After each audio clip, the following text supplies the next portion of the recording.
everyone, Jamie Madison here. Welcome back to my YouTube channel. Today we're going to be playing with the Mama Elephant, Me and My Dragon. This cute little card is super easy to do, and the background is also easy to do, and you don't have to have a stencil to do it, and I'm going to show you how. So first we're going to go in with the Strathmore in 300. This is a Bristol paper, so you want to make sure it is for pens and ink. They have a lot of Bristol papers, but the one you want is a 300 in pens and ink. And I took the same paper and just cut out a cute little cloud design. And this is going to be our stencil for today. I don't currently have any stencils for clouds, so I figured I'd just make my own. And then we're going to go in with the distressed ink, and this is the peacock feathers. So to start out, I'm just going to lightly blend the bottom part of the card. So this is a bigger size card right now. It's just a scrap piece of paper that I have, but we're going to cut it down to an A2 size card, and I will put the dimensions in the video as well when we get there. So I'm just currently blending lightly just to get some color on the paper, and then I'm going to take my cute little handmade stencil. I'm going to order one, but for right now this works just fine. And I'm just going to lay that down and start moving it around.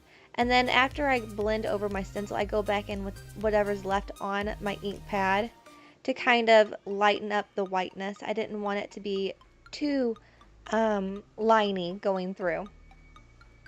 I want it to be more of a softer cloud-like type. So I just keep blending, working my way up. I found that if you go from the bottom of the card and work your way up, it transitions more easily into the clouds. I will say, whenever I did this little stencil for these clouds, I traced over it with a pencil and then I cut it out. But I think next time if I was to do this again, I would make my stencil a little bit longer, so I wouldn't have to change it so often going through, and I wouldn't get any ending lines in the middle of my paper for where my stencil stopped at. But I think this turned out very well. I'm one of those kind of people that if I don't have something, I will make it. I always tell my husband if I was a fairy, I would be like Tinkerbell and be a tinker, because I am always trying to fix things.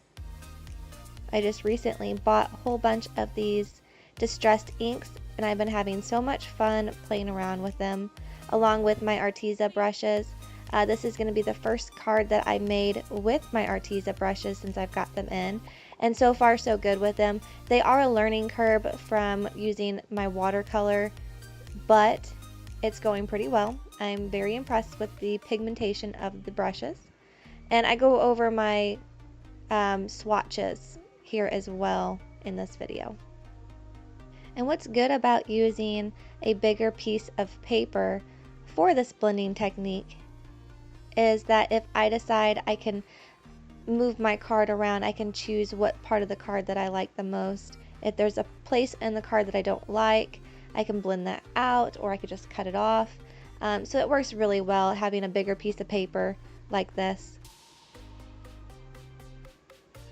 This is the first time I've ever did clouds, so I was very happy with it. And I figured not everyone has the option of going and getting a stencil, so this is a way that you can make your own. I'm going to try another stencil later this week that I'm going to make, and it's going to be a grass stencil. The good thing about making them yourself is you get to customize them a little bit more how you like. Some people don't like to do that, but I love to customize things and make it a little bit more different. I think that's what draws me to card making, is I can make a different card than what you can go and buy in the store, and I enjoy doing it as well, and I love giving my cards out to people. So I'm still going to be using the Bristol Smooth here. I'm going to stamp my dragon. I'm using the VersaFine in Onyx Black, and I'm just going to, I think I end up stamping this twice. And these are the Arteza brushes that I got. I got the 96 set, and my swatches that I did, I have them numbered along with the names of the brushes, and this is what they look like. Now you'll see all the numbers of the pens along with the names, but this little number at the very top, I have them all categorized in different containers, So whenever I'm looking for a color, I know that it's going to be in container 1, 2, 3, 4, 5. And this is a way that I have them separated by 11 sets per container. So I'll have 11 pins in each container, and that way it's a little bit easier for me to find the color that I'm looking for, and they're not all bunched up together. So for this light blue dragon, I went and used the ice blue, and I also used the 171, the turquoise. So ice blue and turquoise is what we used for this little dragon here. But this dragon that we're going to make today, I'm going to use a different color. So to start with this dragon, I'm just going to make my slits under the eyes. I figured I would show you guys how I did this last time on my other video, the one that didn't turn out as well as I hoped it would. I had a lot of problems with that card, but that's how I make the eyes on my dragon. And for this dragon, we're going to use Thistle Purple in 192. And I'm going to use 136 in Eggplant. So here is my 192 and my 136 in Eggplant.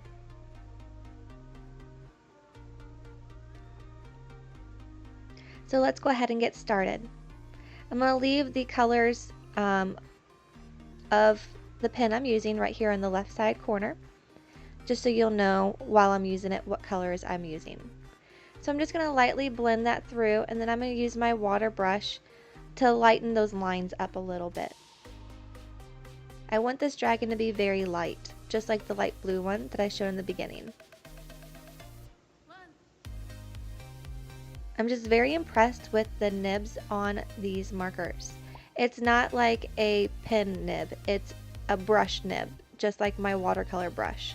And that gives me a lot more detailed areas that I can use, and it also gives me the chance to go lighter in some areas too, because when you're using a brush nib, you don't have to put so much color down. You can lightly do it, unlike a marker nib. And then I also go through with my water brush in the areas that I want to be even a little bit lighter, and I put a little bit of water down on my paper so the color doesn't grab so much onto the paper. That way I can keep my dragon nice and light. I wanted these dragons to be very light in color.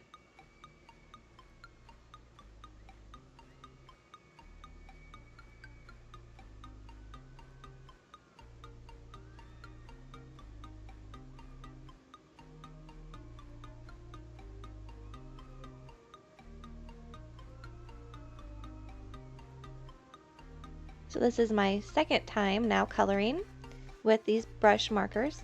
And the first time, you know, it's a learning curve. You know, you've used to be using, you know, something completely different.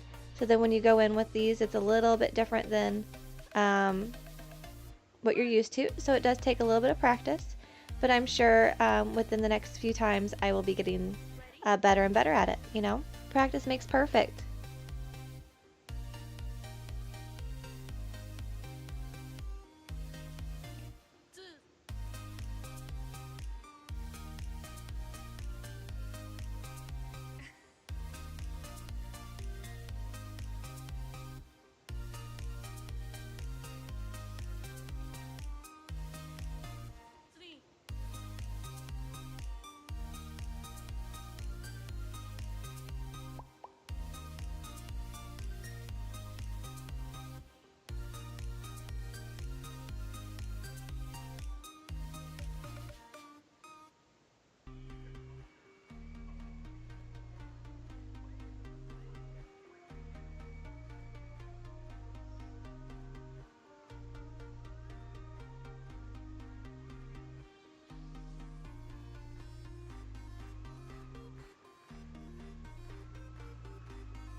Alrighty, so I'm going to bring in 109 in violet, which I have on the screen as well. And we're going to do that for the eyes. I wanted a little bit more of a purpley color for the eyes, but also a little bit of a pink color as well. And then I just lighten that up with my water brush pen.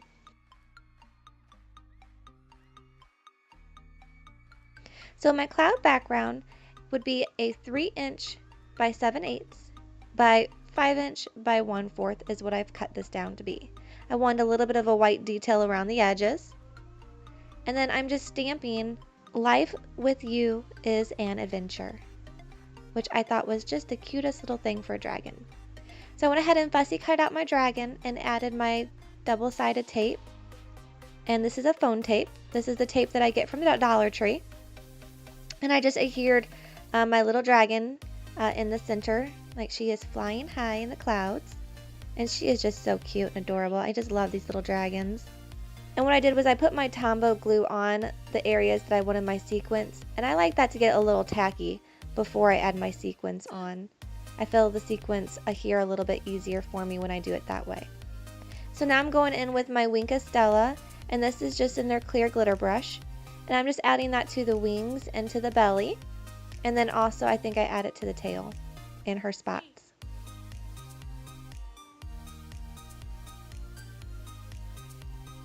So now I'm just going to take a little bit of that glue onto my end of my tip. That way I can pick up these sequins a little bit easier. And I'm just going to apply those down onto my card. Now looking back on this, I wish I would have done this step at the very end because I still had to add this card to my cardstock base. And this is my A2 size card. Now if you're wondering how to do an A2 size card because you're new to card making, it took me a while actually to figure it out. I don't know why it was so hard for me. So this is 11" by 4" and 1/4, and I score it at 5.5 inches. And I just took my ATG gun and applied my tape, and I made little marks on the side so I know where to stop with my tape. Alrighty, those cards are both done. They are super cute and adorable. Nice little set there of the two colors. I just love them. I also took some glossy accents and put those on the eyes as well. Thank you all for watching, and I look forward to our next video together. Bye!